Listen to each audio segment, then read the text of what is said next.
प्रधानमंत्री मोदी ने कैसे बांग्लादेश को वार्निंग दे दी है, कैसे यूनिस की फाइल खुली है, सब बताऊं। उससे पहले भारत में कैसे बांग्लादेश के खिलाफ गुस्सा बढ़ता जा रहा है, आज पहले वो देखिए। 10 दिन के अंदर बांग्लादेश में एक और हिंदू युवक को पीट पीट कर मार डाला गया। बांग्लादेश में हिंदुओं पर अत्याचार रोके नहीं रुक रहा। आज बांग्लादेश के हिंदुओं के समर्थन में कोलकाता में सड़क पर साधु संत उतर आए। जरा देखिए वहां पर कैसे भगवा दिख रहा था और साधु संतों ने उतरकर वहां पर प्रदर्शन किया है हिंदुओं के लिए।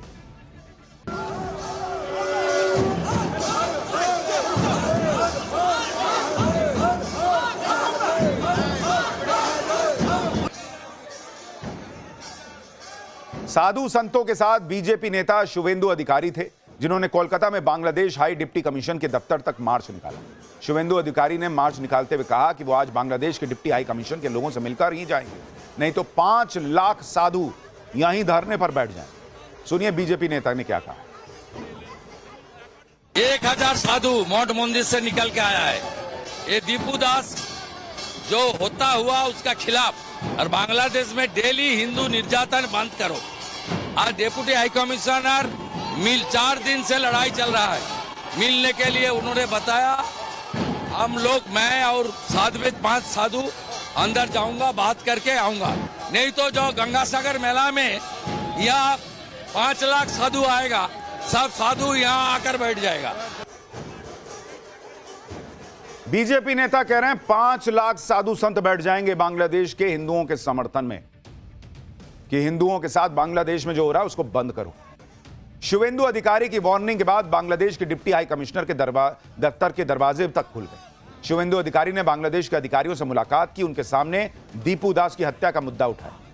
शुवेंदु अधिकारी ने बताया कि बांग्लादेश के अधिकारियों ने उन्हें भरोसा दिया कि दीपू दास को न्याय मिलेगा। शुवेंदु अधिकारी ने कहा कि अगर यह अत्याचार ऐसे ही चलता रहा तो साधु संत फिर सड़क पर उतरेंगे। भारत में जिस तरह से हिंदू सड़क पर उतरकर बांग्लादेश के हिंदुओं के समर्थन में नारे लगा रहे हैं, प्रदर्शन कर रहे हैं, उससे बांग्लादेश के हिंदुओं को भी नई हिम्मत मिली है, उनका हौसला बढ़ा।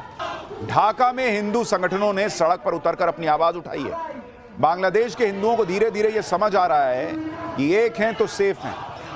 हाथ में मशाल और बैनर लेकर बांग्लादेश के हिंदुओं ने अत्याचार के खिलाफ आवाज बुलंद की। उन्होंने ये दिखाया कि कट्टरपंथियों को मैसेज जाना चाहिए कि भाई हिंदू भी साथ है। ऐसा नहीं कि तुम भीड़ लेके आओगे तो हिंदू जो है वो एक साथ खड़ा नहीं होगा। बांग्लादेश में हिंदू संगठनों ने ढाका में नेशनल प्रेस क्लब के बाहर प्रदर्शन किया, दीपू दास को न्याय देने की मांग की। इस प्रदर्शन में बच्चे, महिलाएं सब शामिल हुए। बांग्लादेश में हिंदू भी अब सड़क पर अपनी एकता की ताकत दिखा रहा है, क्योंकि बांग्लादेश में तो कट्टरपंथियों ने हद कर रखी है। आप सोचिए 1971 में जिस पाकिस्तान ने ढाका यूनिवर्सिटी में घुसकर कत्लेआम मचाया था, उसी ढाका यूनिवर्सिटी में जिन्ना का जन्मदिन मन रहा है। बॉस, एकदम इनका ब्रेन वॉश हो गया इन कट्टरपंथियों का। इनको पाकिस्तान अपना लग रहा है। जिन्ना का पोस्टर लगा रहे हैं ये लोग, जिन्ना को याद कर रहे हैं, उसको श्रद्धांजलि दे रहे हैं।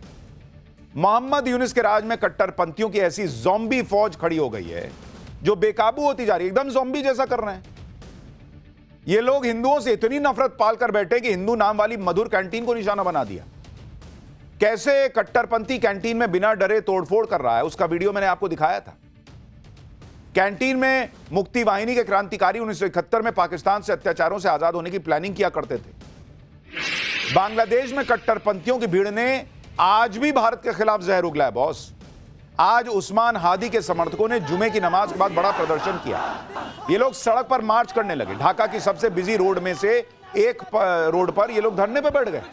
कई घंटे ट्रैफिक रोक दिया। देखिए वहां कैसे प्रदर्शन चल रहा है। देखिए, आप खुद सोचिए, जब ये क्लियर होता जा रहा है, वहां की पुलिस तक कह रही है कि भाई भारत का रोल नहीं है हादी की हत्या में, तो ये कौन लोग हैं जो भारत और या बांग्लादेश, भारत या बांग्लादेश का मतलब क्या है भाई? इन कट्टरपंथियों को कोई तो पंप कर रहा है ना, जो भारत या बांग्लादेश इनके दिमाग में ये जहर भर रहा है। बांग्लादेश बना ही भारत की वजह से भाई, और तुम पाकिस्तान से सट रहे हो। इधर बांग्लादेश के कट्टरपंथियों ने आग लगा रखी है, उधर पाकिस्तान के कट्टरपंथी जहर उगलने में पीछे थोड़े ही हैं। बांग्लादेश को लेकर कैसे पाकिस्तान में बच्चे बच्चे को हिंदू विरोधी और भारत विरोधी बनाने की बातें हो रही हैं। पाकिस्तान के नेताओं से जितनी बकवास करा लो ये कर देते हैं कि हमने ये किया था, वो किया था, हमारे मिसाइलें जो हैं वो बेकार नहीं हैं। अरे तो चलाते ना ऑपरेशन सिंदूर में, और चला के क्या ही कर लिए थे? तुमसे तालिबान की फौज नहीं संभल रही, ये भारत को मैसेज दे रहे हैं कि हम ये कर देंगे, हम वो कर देंगे। पाकिस्तान हो या फिर बांग्लादेश के कट्टरपंथी, ये हिंदू विरोधी और भारत विरोधी बातें करके अपनी कब्र खोद रहे हैं बॉस।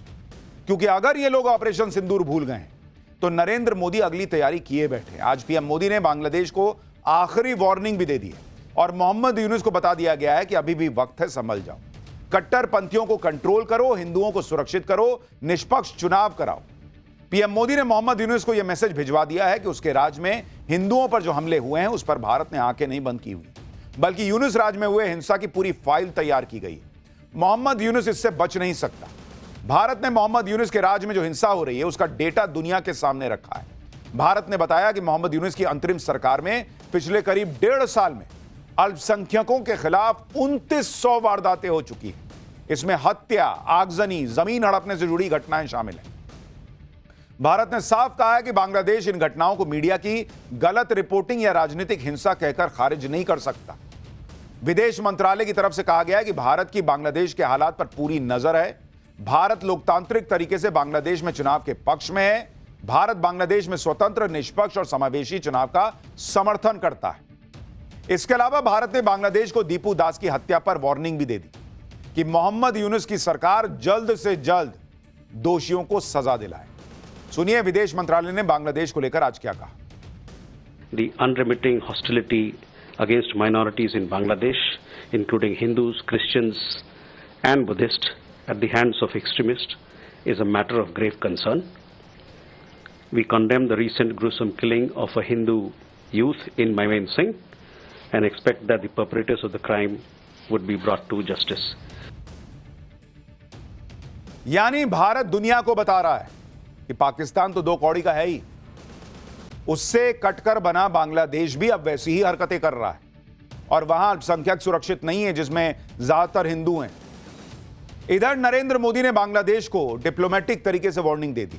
उधर हमारे देश में कुछ नेता ऐसे हैं जो हिंदुओं के लिए ही आवाज नहीं उठा रहे, ऊपर से तर्क दे रहे हैं कि ऐसे जुल्म तो हमारे यहां भी होते हैं। ये लोग वही भाषा बोल रहे हैं जो बांग्लादेश के एजेंडे को सूट करता है। जब पूरे भारत में हिंदुओं के लिए आवाज उठ रही है जिससे बांग्लादेश के हिंदुओं को हिम्मत मिल रही है, उस वक्त हमारे यहां कुछ नेता भारत को लिंचिस्तान बता रहे हैं। ओडिशा में एक मुस्लिम शख्स की भीड़ ने हत्या कर दी। इस पर महबूबा मुफ्ती की बेटी इल्तिजा मुफ्ती ने भारत को लिंचिस्तान बता दिया। इल्तिजा मुफ्ती भारत को लिंचिस्तान कह रही हैं, तो दूसरी तरफ मौलाना साजिद रशीदी हैं जो कह रहे हैं कि भाई बांग्लादेश में लोगों के साथ क्या हो रहा है उससे उन्हें क्या मतलब है। खुद सुनिए। देखिए, मेरी समझ में एक चीज नहीं आती, अपने घर को हम देख नहीं रहे, दूसरे के घर में झांकने की कोशिश कर रहे हैं। बांग्लादेश में किसके साथ क्या हो रहा है भाई, मुझे उससे क्या लेने देना। मैं तो इन लोगों से सवाल करता हूं जो बांग्लादेश के हिंदू तो इनको नजर आते हैं, हिंदुस्तान का मुसलमान नजर नहीं आता। पता नहीं हिंदुस्तान के मुसलमान के साथ क्या हो रहा है जो इन्हीं लोग को दिखता है और किसी को नहीं दिखता। कह रहे हो कि बांग्लादेश की क्या बात करनी। वाह भैया, बांग्लादेश में हिंदू मार दिया गया तो क्या बात करनी। गाजा फिलिस्तीन पर बात करते हुए ये नहीं समझ में आता है कि वो बाहर बैठे हैं। गाजा फिलिस्तीन नोएडा के बगल में दिखता है क्या। आज ये इकोसिस्टम जो गाजा फिलिस्तीन पे छाती पीट लेता है वो कह रहा है कि बांग्लादेश के हिंदुओं की बात मत करो क्योंकि वहां कट्टरपंथियों ने मार दिया उसको। लेकिन भारत का हिंदू जवाब दे रहा है। साधु संत सड़क पर हैं, आम हिंदू सड़क पर है और बाबा बागेश्वर भी ऐसे लोगों को तगड़ा जवाब दे रहे हैं।